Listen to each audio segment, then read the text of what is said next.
జయ శ్రీమన్నారాయణ. జయ జయ శ్రీమన్నారాయణ. దైవబలం ప్రేక్షక మహాశయులందరికీ కూడా నమస్కారం. ఇక శ్రీ క్రోధినామ సంవత్సరంలో మీనరాశి వారి యొక్క జాతక ఫలం ఏ విధంగా ఉంది అనేటువంటి అంశం గురించి మాట్లాడుకునే ముందు పూర్వాభాద్ర నక్షత్రం 4 పాదముల వారు, ఉత్తరాభాద్ర నక్షత్రం 4 పాదముల వారు, రేవతి నక్షత్రం 4 పాదముల వారందరూ కూడా మీనరాశి జాతకులు.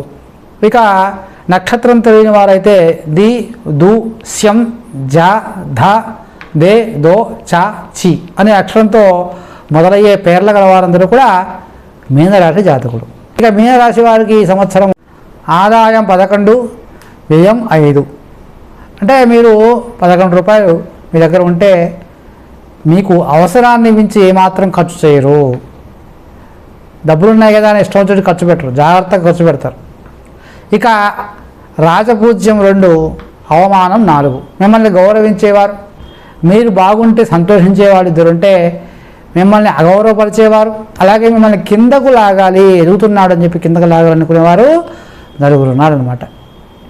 ఇక ఈ సంవత్సరం మీనరాశి వారికి గ్రహచారం ఏ విధంగా ఉందయా అంటే గురుడు 3వ స్థానంలో సంచరిస్తున్నారు, అలాగే శని వ్యయస్థానంలో సంచరిస్తున్నారు, రాహు జన్మంలో, కేతు సప్తమంలో సంచరిస్తున్నారు. కాబట్టి ఈ సంవత్సరము గురుబలం లేకపోవడం, శని వ్యయంలో శనితో ఉండడం, అలాగే రాహు జన్మంలో ఉండడం వలన కొంచెం యోగ్యమైనటువంటి కాలం కాదు అని చెప్పవచ్చును. ముఖ్యంగా రాహు ప్రభావం వలన మీలో మొండి పట్టుదల ఎక్కువ అవుతుంది. పెద్దవాళ్ళు ఎంత చెప్పినా వినకుండా తప్పుడు నిర్ణయాలు తీసుకొని నష్టపోయేటువంటి అవకాశం ఎంతైనా ఉంది. అలాగే మీ యొక్క జీవిత భాగస్వామి పైన అనుమానం ఎక్కువగా ఉంటుంది. ప్రతి చిన్న విషయానికి ఆవిడని ఇబ్బంది పెట్టేటువంటిది, మీ ప్రవర్తన వలన జీవిత భాగస్వామి కొంచెం ఇబ్బంది పడేటువంటి అవకాశం కనిపిస్తూ ఉంది. అలాగే ఆరోగ్య విషయంలో చాలా జాగ్రత్త అవసరం ఈ యొక్క మీనరాశి వారికి. ఇక మీ యొక్క అన్నదమ్ముల వలన కొంచెం మీకు స్వస్థత చేకూరుతుంది, వారి యొక్క సహాయ సహకారాలు మీకు అందుతాయి. ఇక శని ప్రభావం వలన మీకు ఈ సంవత్సరం బాగా ఇబ్బందులు ఎదుర్కొనేటువంటి అవకాశం కనిపిస్తూ ఉంది.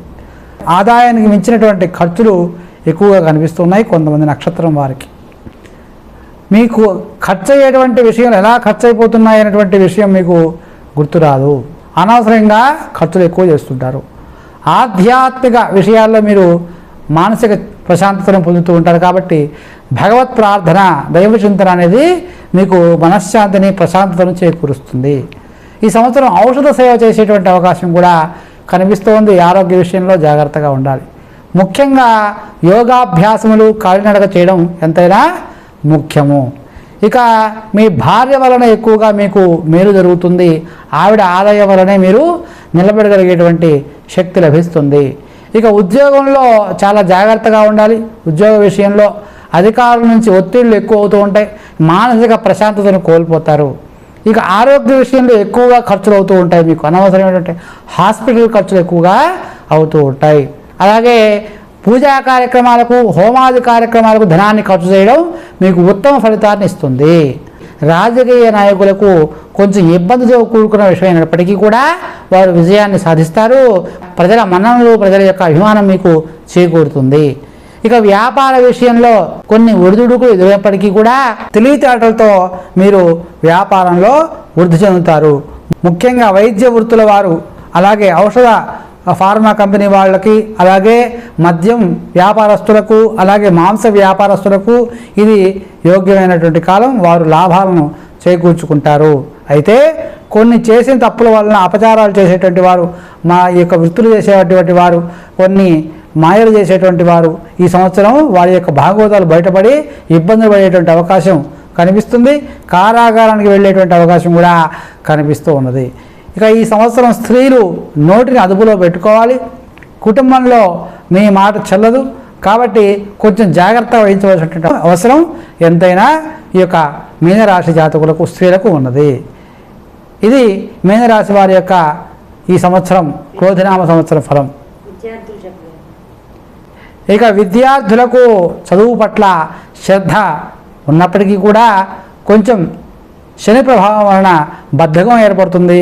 కాబట్టి మంగళవారం, శనివారం ఆంజనేయ స్వామిని పూజించడం వలన ఆ సమస్య నుంచి బయటపడి ఉత్తీర్ణులు అవుతారు. ఇక ఈ సంవత్సరం మీనరాశి వారు ముఖ్యంగా మంగళవారం శనివారం ఆంజనేయ స్వామిని పూజించడం, అలాగే మీ శక్తి మేర రాహు కేతు జపాన్ని చేయించుకోవడం, అలాగే నాగదేవతను ఆరాధించడం వలన శుభ ఫలితాలను పొందుతారు. జయ శ్రీమన్నారాయణ.